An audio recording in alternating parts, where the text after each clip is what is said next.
Oh.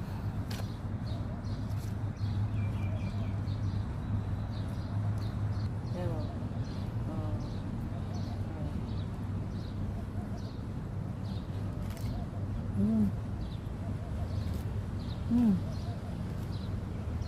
Ay, natako din pala. Ako, another one. Another one.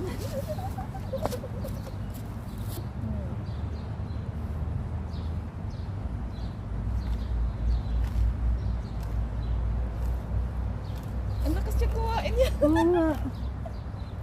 Saka siyang kumain, no? Malaki rin pala yung ulo niyang lumalabas. Ano ka mo? Maliit lang. Oo, akala ko maliit lang. Nakatakot naman pala yung ulo niya. Mahaba ba? Paano kaya gahaba yan? Ayun ko. Nag-ikot-ikot siya, oh.